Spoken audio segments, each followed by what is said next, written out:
Riley had nothing special. He wasn't good, wasn't bad, wasn't remarkable. He just drifted through the day. But inside, Riley always carried something heavy, the feeling that he was born a failure. He did everything half-heartedly. At the first sign of trouble, he quit. And when things didn't go his way, he repeated the familiar phrase, "I tried my best. Maybe I'm just unlucky." Friends drifted away. Teachers lost patience. The world doesn't make time for those who always give up.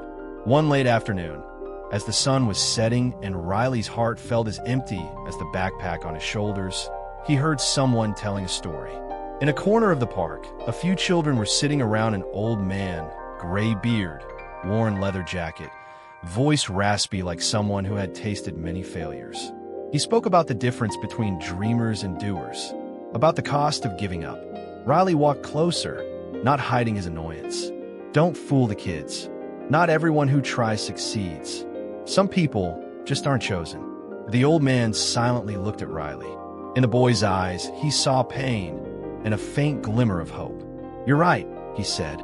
"Life isn't fair, but sometimes it only takes one moment, and everything can change." Riley frowned. "One moment." The man nodded slowly, as if recalling his own past. "I used to be a quitter. Then one day, something strange happened, and from that point on, everything changed." "After that day, everything changed," the old man said, his voice low and calm. "I've told this to a few people, and if they dared to try, their lives changed too. Do you want to hear it?" Riley stayed silent. He looked at the man for a few seconds, then turned and walked away. But that night, he couldn't sleep.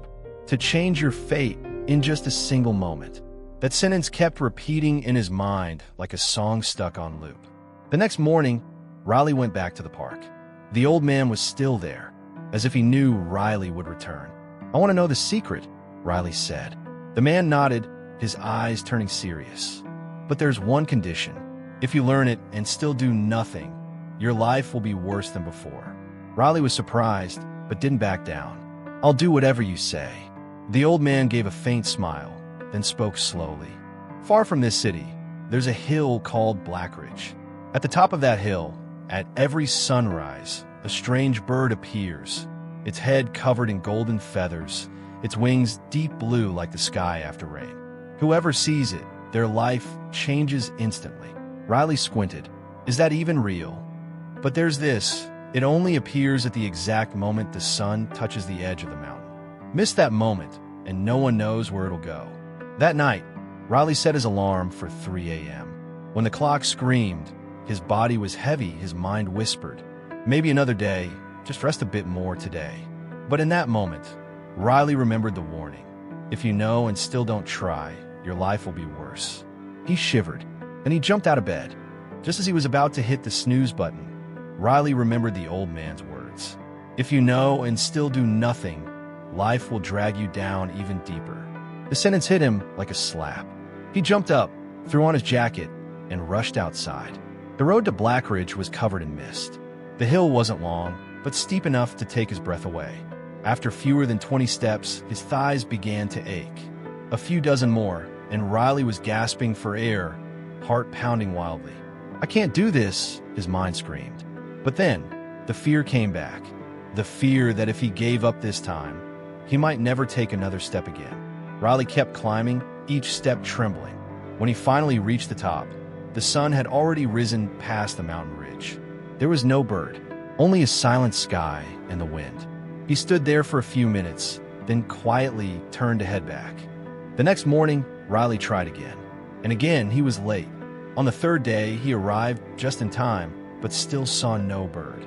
Then came the fourth day, the fifth. The result was the same, only cold wind and pale sunlight. But something inside him began to change. The climb no longer felt as heavy as before. His body grew more flexible, his legs steadier, his breathing calmer. His mind also grew quieter, less complaining, less hesitation. He began to realize each step toward the summit was no longer just about finding a bird, but something deeper, harder to name. By the sixth day, Riley climbed in silence, without forcing himself to believe or doubt. But when he reached the top, there was still no bird, only another beautiful morning like any other. Disappointed, but not angry, he returned to the park. The old man was still there, as if he had never left. "I've done everything," Riley said, "but that bird, it never appeared." The old man smiled, nodding slowly. "Then go one last time, but this time don't look. Just sit down and let the sun touch your face." With a quiet heart, on the seventh day, Riley woke up before the alarm. Preparing happened naturally, without effort. Climbing the hill no longer felt like a task. It was simply part of life. He began to notice the beauty he once ignored. The cool breeze running through his hair, the sound of birds calling in the distance, the sky turning a soft pink-orange as if painted by hand. Riley sat at the top of the hill, saying nothing, expecting nothing. The bird did not come, but something else did, a quiet voice from deep within. Maybe there was never a bird. Maybe he was pointing me to something else. Riley sat a little longer, then smiled, gently but truly. He stood up, walking down the hill with eyes brighter than ever before. He knew he had seen the bird in a different way. The old man looked at Riley with eyes that said nothing, yet were full of pride. Riley nodded, his voice steadier than ever. "Every morning, a bird still comes to each of us. Its name is Choice." The old man raised an eyebrow slightly, waiting for him to continue. "I realized when I open my eyes each day, I'm meeting it. And I can ask myself, today, do I want to be strong or weak? Do I want to avoid or face my fears? Do I want to complain or grow?" The old man let out a quiet laugh and nodded. "You've just seen the rarest bird in the world. And when someone truly sees it, they stop blaming fate. Instead, they begin to rewrite their own destiny." Riley went on, his eyes glowing with every word. "I also understood something. Pain isn't punishment. It's proof that I'm trying to become better. The body may get tired, but the first thing that gives up is always the mind." The old man nodded deeply, as if the boy had touched a truth that only those who've lived long enough truly grasp.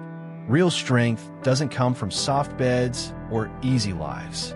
It comes from getting up while it's still dark, from breaking bad habits, and facing the thing that scares you most. He spoke slower now, almost a whisper. "The choices that seem small, they are the foundation stones of real success. Because success isn't fame or money.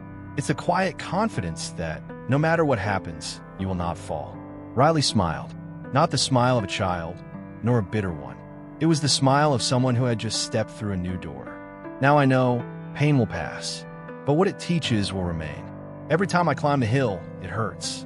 But each time, I change a little." He looked down at his feet, then back at the old man. "I'm no longer afraid of pain. I welcome it, because it's what teaches me focus, discipline, and how to grow." The old man stood up and gently patted Riley on the shoulder, as if trying to carve his final words into the boy's heart. "You must always remember, people are not limited by their circumstances. They are only limited by what they choose each day." He looked off into the distance, where the morning light still flickered through the treetops. The discomfort, the exhaustion, the loneliness, all of that is the true foundation of strength. It doesn't sound appealing, but every grounded person out there has built their life upon it. Riley stayed silent, listening. Every morning, life offers you a chance, a strange bird called choice. If you dare to choose right, dare to choose what's hard, even fate will have to step aside. He lifted his head and looked Riley straight in the eyes, his voice slower but firm. "Pain will come and go, but the lessons you choose to keep will stay with you for life. Any challenge is shaping you. Any effort is making you stronger, even if you can't see it yet. Success isn't about admiration or wealth. True success is becoming someone that nothing can break." A light breeze passed by. Riley closed his eyes. The man spoke one last sentence, like a parting wisdom from someone who had lost much to learn this truth. "In the end, we are not defined by what happens to us, but by how we respond. Destiny doesn't live in the sky. It lives in every small choice you make each day."